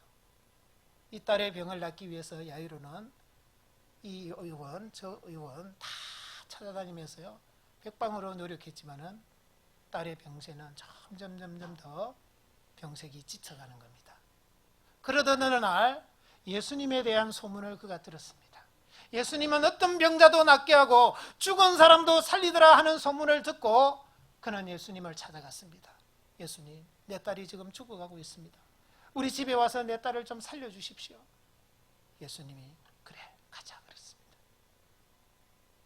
사람들이 많아서요, 가는데도 시간이 걸리는 거예요. 사람들이 막 많이 예수님 몰려드니까 빨리 가야 되는데 빨리 못 가는 거예요. 여러분들 야이로의 심정이 한번 돼보세요. 빨리 가야 되는데 빨리 못 가고 있는데 주님이 갑자기 뒤를 돌아보는 거예요. 뒤를 돌아보면서 하시는 말씀이 누가 내 옷자락을 만졌느냐 그러는 거예요. 야이로의 심정이 돼야 됩니다. 제자들도요, 하도 답답하니까 아이고 사람들이 이렇게 많아서 그러는데 주님 빨리 갑시다. 아니다. 누가 내 옷자락 만졌느니라 하고 또 뒤를 돌아보는 거예요. 야이로의 심정이 되고 있습니까? 막 입이 마르고 속이 지금 타 들어가야 됩니다. 그러니까 어떤 여자가 일어나가지고 제가 했습니다. 그게 누군 줄 아시죠? 12년 동안 혈류증을 앓던 여자가 예수님의 겉옷자락만 만져도 자기 병이 낫겠다 하는 것을 믿고요, 탁 만져버린 거예요. 그러니까 예수님이 능력이 자기에게서 나가신 줄 아시고 뒤를 돌아보면서 누가 내 옷자락을 만졌느냐라고 묻는 겁니다. 여자야, 내가 복이 있도다. 예수님이 이제 그 여자하고 이야기를 하고 있어요. 여러분들은 지금 야이로라니까, 야이로. 알콩달콩 지금 얘기하고 있는 거예요. 야이로가 지금 막 아마 진짜 속이 탔을 거예요. 그런데 집에서 전갈이 오죠. 선생님, 주인님, 어떡합니까? 당신 딸이 죽었습니다. 선생을 더 괴롭게 할 것이 뭐 있습니까? 이제 예수님도 이제 더 이상 필요치 않습니다. 야이로가 얼마나 낙심이 됐겠습니까? 야이로의 마음이 얼마나 놀랬겠습니까? 두려웠겠습니까? 자, 그런 야이로를 보시면서 주님이 주시는 말씀이 있습니다. 그 말씀이 오늘날 혹시 여러분들에게도 적용이 되어야 됩니다. 혹시 여러분들도 주님께 맡긴 것이 있는데 아직 해결되지 않는 것이 있고 오히려 일이 더 그르치지는 것 같은 그런 형편과 상황이 되고 있다면 이 말씀을 꼭 의지해야 됩니다. 마가복음 5장을 찾겠습니다. 마가복음 5장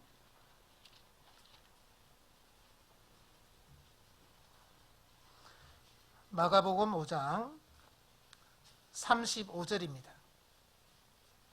마가복음 5장 35절 제가 읽어드리겠습니다. 아직 말씀하실 때에, 이 말은 예수님이 그 여자와 혈류증을 앓았던 여자와 말씀하고 있을 때의 이 말입니다. 회당장은 바로 야이로입니다. 회당장의 집에서 사람들이 와서 가로되 당신의 딸이 죽었나이다. 어찌하여 선생을 더 괴롭게 하나이까?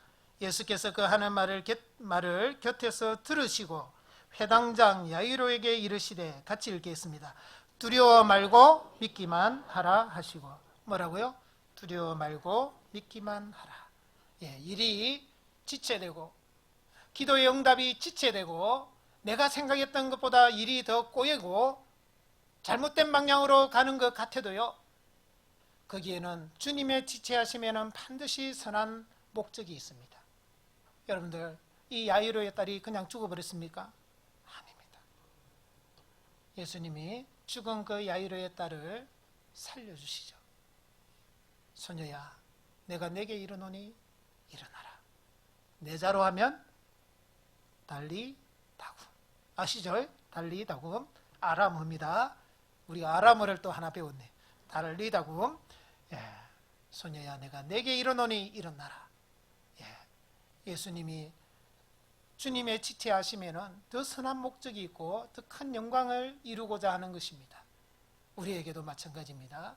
우리가 지금 간절히 해결되기를 원하는 그 어떤 문제 때문에 힘들어하고 아파하고 있을 때, 그럴 때 우리에게는 또 어떤 때는 일이 더 안 좋은 쪽으로 가는 것 같은 그런 때에도 우리는 끝까지 주님을 의지하고 기다릴 줄 알아야 됩니다. 저를 한번 보세요. 우리 주님이 어떤 주님이십니까? 우리 하나님이 어떤 하나님이십니까? 전지하신 분입니다. 전지하시다 말은요, 내가 원하는 결과는 지금이라도 당장이라도 다 주실 수 있는 분이다 이 말이에요. 근데 왜 안 주시느냐? 그 과정을 주님이 원하시는 거예요. 그 과정 속에서 저와 여러분들에게 주님이 더 값진 것을 요구하고 있는 겁니다. 주님이 우리의 삶 속에서 우리가 이렇게 하기를 원하는 것이 꼭 있단 말이에요. 그것만 충족이 되면 지금이라도 결과는 바뀌고 하나님이 약속하신 결과는 당장이라도 올 수 있습니다. 그 과정 속에서 우리는 주님을 더 알아야 되고 또 주님을 더 의지해야 되고 우리가 주님을 더 사랑해야 됩니다. 주님은 우리와 더 깊은 관계, 더 정말 인격적으로 교제하기를 원하시는 겁니다.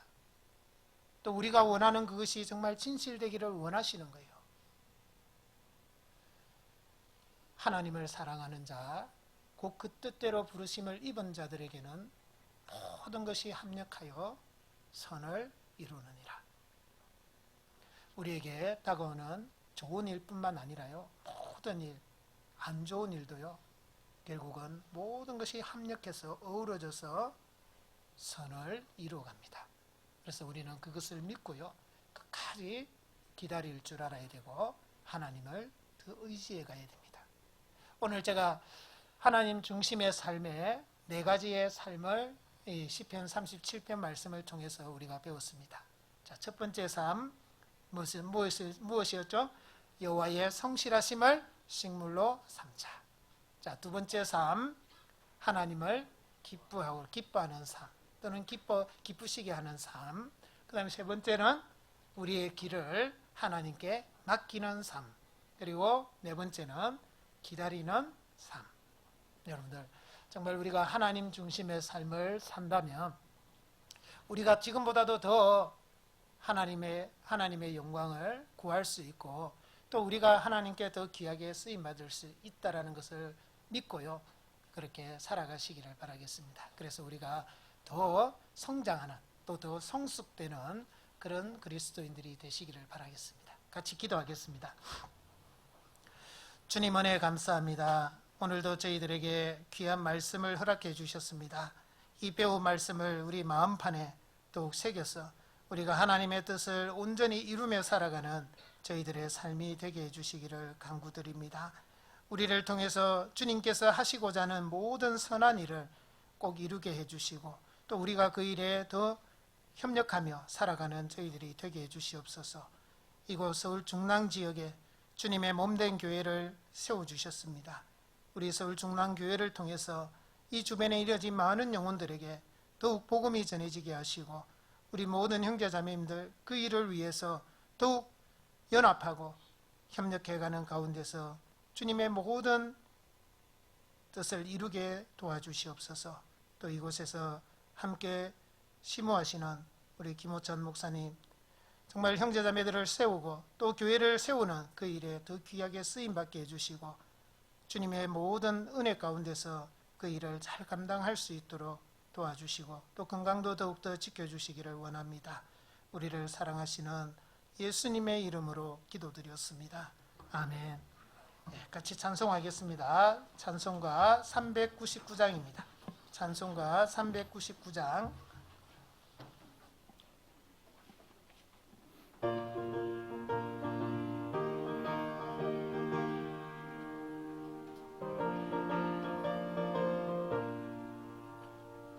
주의 약속하신 말씀 위에서 영원토록 주를 찬송하리라.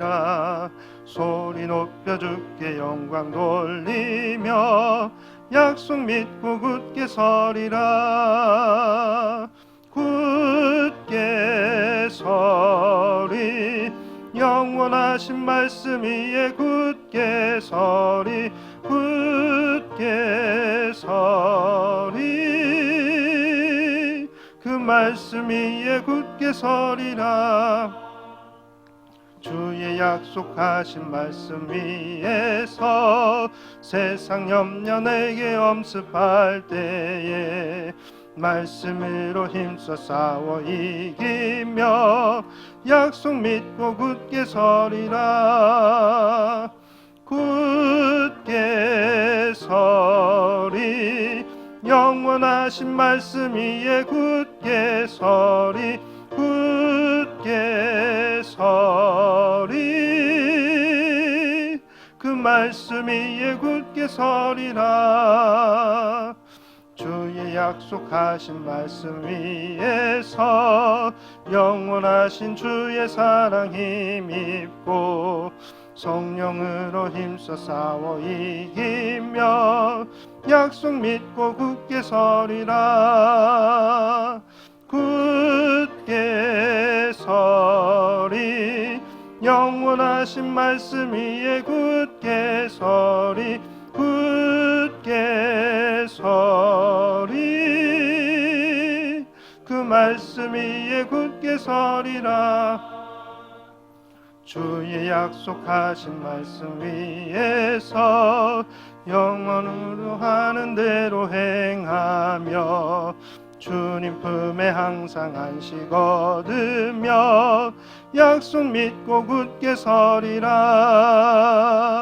굳게 서리 영원하신 말씀 위에 굳게 서리 굳게 서리